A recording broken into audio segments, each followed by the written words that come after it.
We can develop tracking bracelet for people in quarantine to make sure we encourage hotels to get into Sahala. The prices of these hotels are pretty high. Is there any control on that? After a long break, we are back with Spotlight. Today we have a very special guest on board. He is the co-founder and CEO of E-Mushrif, the biggest platform that is now the talking point in Oman. Adnan Al Shuaili, welcome to Spotlight. Thank you, Nishad. Thank you for having me, and I'm delighted to be here today. It's an absolute honor to have you with us, simply because you are the newsmaker right now, the man of the moment. It's because two of your platforms, EMushrif and Sahala, that is now everywhere in Oman. Like, people are literally talking about it. What's the feeling like? It's big responsibilities, I would say. During COVID-19, we as a tech company, we wanted to help out the government in digitalization of the entire COVID-19 operations. So EMushrif contributed in that, and we are happy to help the country and then make life easier for others and safer. That's the greatest achievement, I would say. Befor we talk about EMushrif and Sahala, I would like to highlight about yourself. This time last year, you were featured in Forbes, being the youngest achiever under 30 list. I think you were also the youngest Omani at that point of time to be featured in Forbes. Biggest appreciation, isn't it? Yeah, I think it's a team effort, I would say, in the beginning. EMushrif, as you know, it's an Omani company, and it's a technology company. So to be featured on a list like Forbes, it's a good achievement for Oman, also for Omani startups, and I think this is a good story for other Omani entrepreneurs and startups, especially in technology. So I think Forbes saw the potential of EMushrif, especially when we expanded into other markets other than Oman. So EMushrif is not a technology company that operates in Oman only, but also contributed in other markets in the region. And in terms of technology, we don't see a lot of Omani startups expand into other markets. And I think that was one of the reasons why this company was featured on Forbes. And as I mentioned, it's not featuring Adnan on Forbes, it's featuring EMushrif and the team on Forbes list. I believe you started the company in 2016 with your brothers. Yeah, technically I co-founded the company with my brother Isa in 2016. We spent the first year focusing on the R&D, research and development of the electronics devices. I can highlight also one of the products that we have. Yes, please. So in 2016 we started with school transportation safety. Yes. Isa was telling me that he was afraid of, there were a lot of accidents at that point of time, right? Yeah, exactly. A lot of kids get left behind with school buses, and we saw a potential that why don't we develop a safety solution for school transportation. Electronics are there, technology is there, but no one is implementing and deploying these solutions in school transportation. So what we did, we developed a small device that you can install on a school bus, and it will make sure that no one is left behind. Okay. As you mentioned, a lot of incidents happened at that time where kids get left behind on school buses. Also, there is confusion and miscommunication between parents and schools. Okay. So the system also allowed parents to track their kids on the buses, and also allowed schools to monitor all the buses to know the attendance in each bus. So we developed that device in 2016. We started commercialization of the system in 2017. So it took us about a year to develop like a robust system that can be deployed in schools, and this is how we started at EMushrif. So how did this whole idea of Sahala and all that came in between? Yeah, so when we, as I mentioned, we developed the IoT solution for school transportation. So we built accumulated knowledge from testing these devices on school buses. EMushrif also deployed in the solution in more than 90 schools across Oman and Kuwait. So everything we did for schools, we developed in-house. So we own the software, we own the hardware. So it's our technology. We can customize it as it fits. So we saw a lot of opportunities in the market, solving other issues and business opportunities basically. So during COVID-19, as you know, schools were closed, and we had that energy, and we had the team, and we had the product, the technology. So we thought, oh, we can do something with this. We can customize the solution to solve other business use cases or other use cases. So we approached the Ministry of Health and the government of Oman, and we proposed first. We started with the bracelets. Okay. So we told them, Yes. okay, we can develop tracking bracelet for people in quarantine to make sure that stay at home. This is before institutional quarantine, when there was home quarantine basically, and it was used for positive cases. So last year they deployed I think a few thousands of bracelets in hospitals for positive cases and also for suspected cases. And from that bracelet, we also developed mobile applications to track, to make sure that people stay in quarantine. And later on, this was deployed across Oman. So we operate in all land borders across Oman 24/7, and also at airports as well. So we do the operation, and we also built the onboarding platform where we onboard people to the system itself. And so Sahala is an extension of whatever we've been working on for the past year.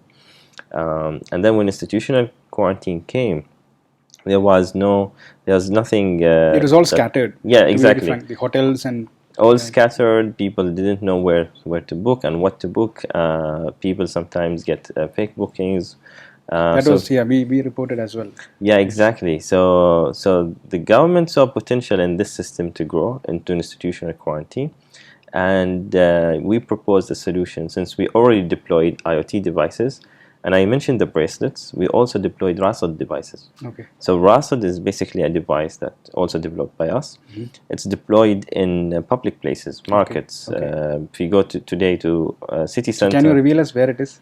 It's actually in most malls, common supermarkets, Lulu hypermarkets. So that basically track the crowd, or how is it? So RASOD basically detects the bracelet. Okay. So if you have a bracelet, okay, and you are isolated, and you walk in a market or a supermarket, any public place, you will be detected by RASOD. Okay.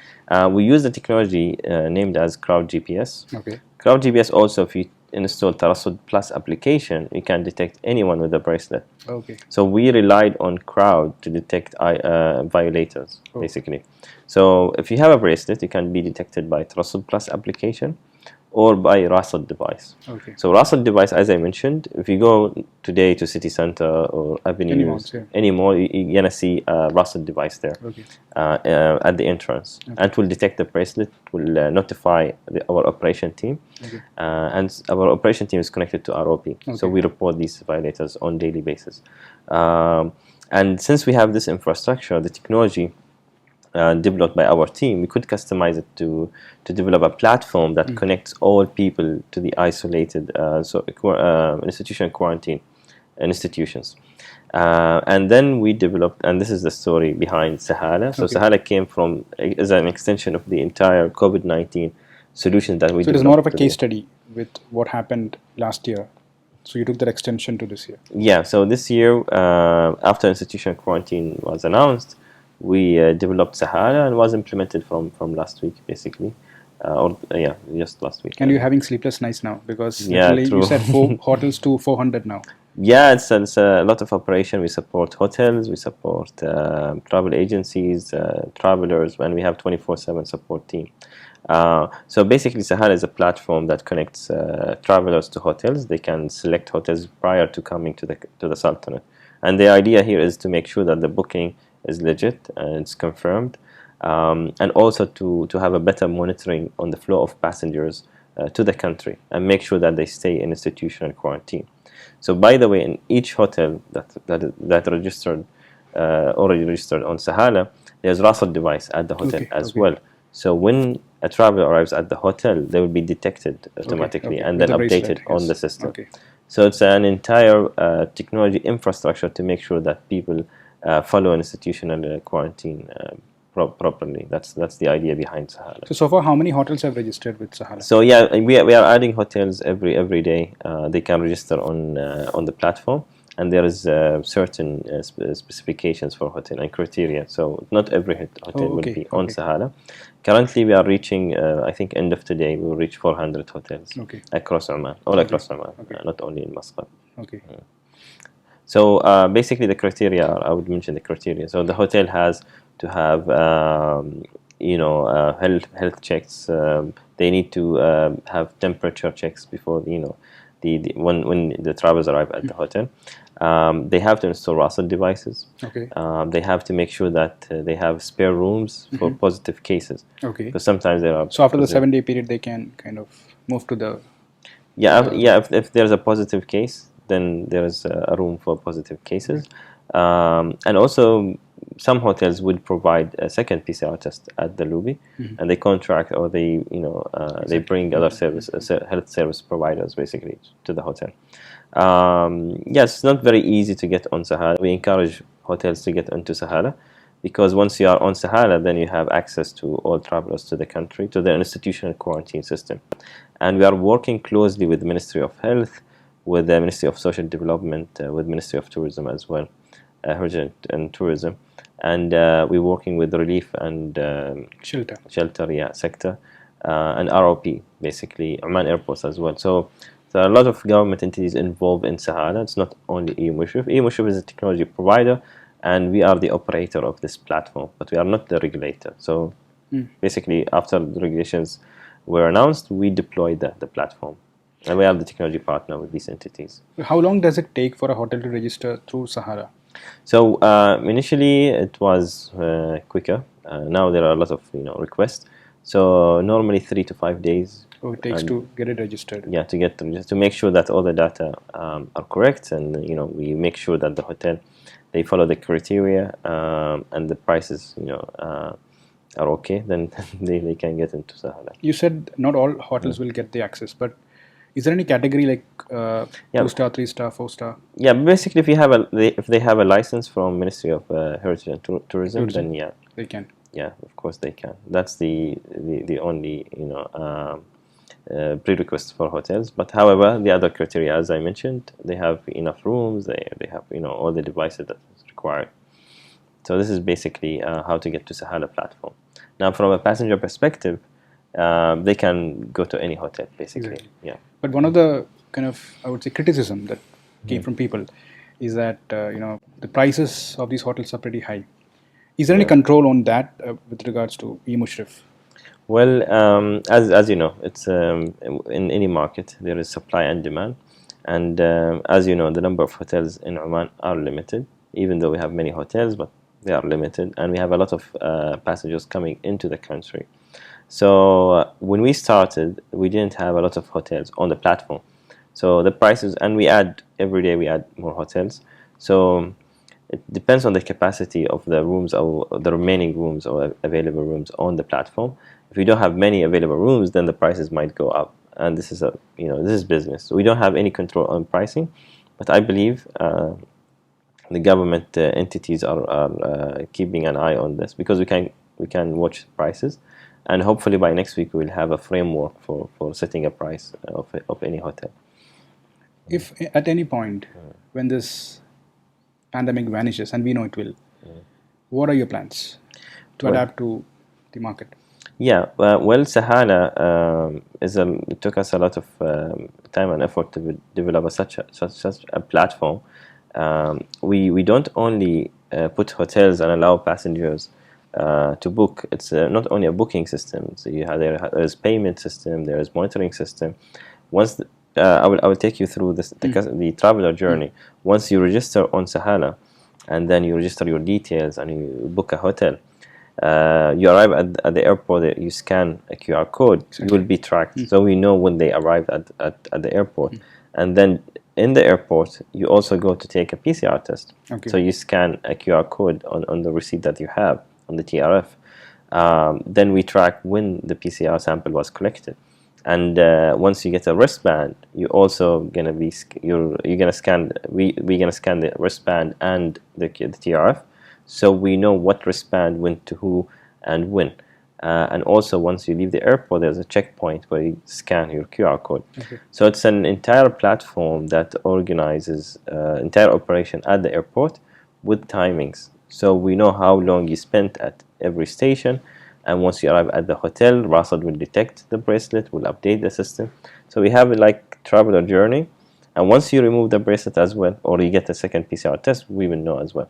And there's digital system where you get digital certificate of the PCR result. There's MOS, so it's a complicated solution that we developed in the past few months for the government of Oman, and I believe we need to contribute as a technology company in this pandemic. So this system will be given, the isolation system will be given to back to Ministry of Health, so they can use it in any pandemic.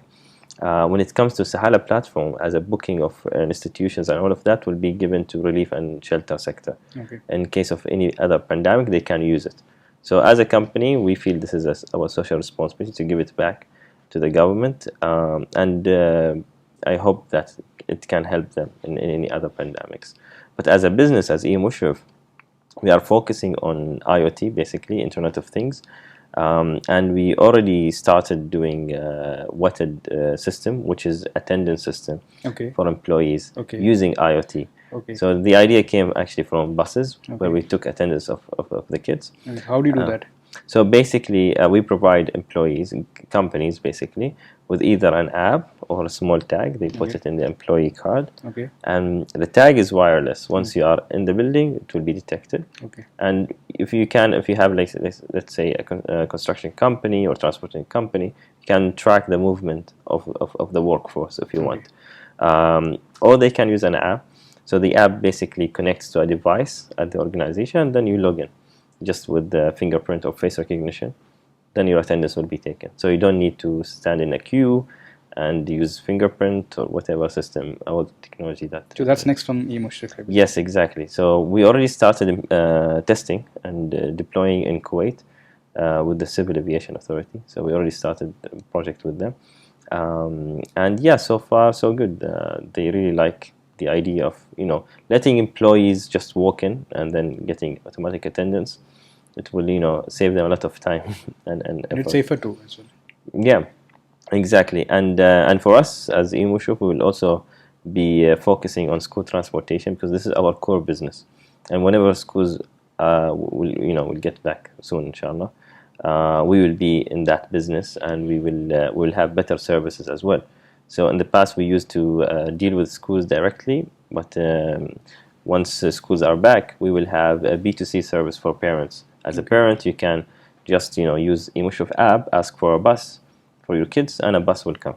Okay. So it's going to be like a complete network of buses to serve parents, and even if they go to government schools or any other private schools that they don't have EMushrif, you still can use EMushrif service, EMushrif bus. So that's the idea behind expanding our network in school transportation. Adnan, where do you foresee EMushrif in the future? Are you eyeing global markets? I know you have businesses in Kuwait. Yeah. But in any other markets? Yeah, EMushrif, just end of last year, we closed another round of funding from around 2.3 million US dollars, and we had investors from Dubai as well. So next market will be Dubai, and it's gonna be soon, like in the next few months. And this year, our target is to expand into other GCC countries. We're also opening an office in China to support our supply chain network. So we want to increase the capacity of manufacturing of IoT devices. In the region, I don't see big IoT companies, unfortunately, in the GCC, because first reason, I guess, because hardware is hard. It's very hard to develop sophisticated hardware. And then it's very hard also to manufacture hardware overseas and then manage all the supply chain. So EMushrif, I believe, will play a big role in the IoT industry in the region. And this is our target in the next few years. So many Omani companies are mushrooming, especially the startups, and adapting slowly to digital. But they are not as successful as EMushrif. What are your advices to those young Omanis? Yeah, there are a few successful Omani companies. Now, success is, I think, subjective. It depends how you define it. Exactly. Do you define success that you have a product on the market, or is it expanding into other market, or you becoming a global company where you operate different offices? So it all depends. But I believe I still see Omani startups, they can do more. They need to expand into other markets. Oman is a small market compared to other GCC or MENA or even global markets.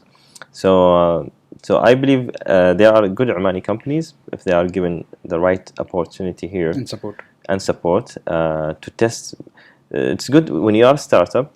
It's good to start locally, so you can test. You do market test. You can just test the product, test the business model, and test the operation. So if you nail all of that, you can expand into other markets. So I see a few Omani startups, but they are not enough who can grow into other markets, and I think we need to do something in the ecosystem that would support them to grow into other markets, and we should put the bar higher. Most startups in Oman will say, okay, I will sell in the local market and I am set, and this is not a good mindset for a startup. For a startup, you should focus on growth, and that's the only thing you should focus on. And I hope other Omani startups can expand into other markets and become like regional players. I see a few, and I believe they can do it. But I would say the ecosystem is not ready yet. It will take time to have a better ecosystem so we can compete. Because as a startup, you don't compete with local companies. Exactly. You are on a global scale, so you compete with other countries, and no one will wait for you to grow. So these startups in other countries might grow quicker, faster than you. Then you cannot catch up with them. So yeah, it will take time, but I think we are getting there. Looking back, 5 years, how was the journey?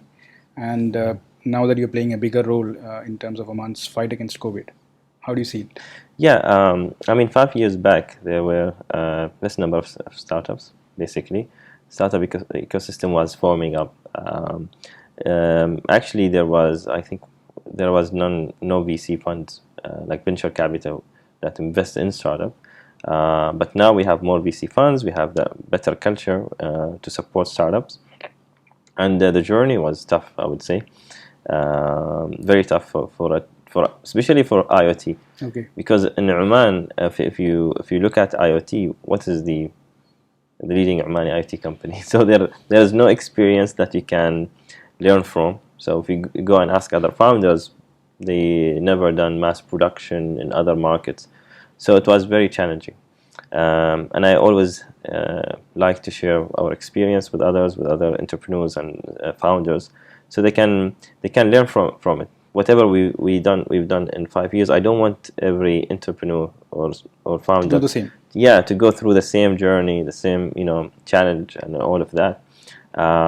There's a lot of things we can do better to make life easier for founders and entrepreneurs to grow quicker.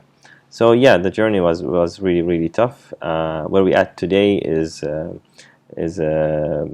I think a result of series of decisions we made in the past, and we are happy about our decisions in the company, and we are delighted that we got support from many funds. Oman Technology Fund, Phase Ventures, which is a private VC in Oman, IDO, they also invested in us. A Rapid Fund, they provided a loan for E-Mushrif back in 2017 to manufacture the first batch of devices.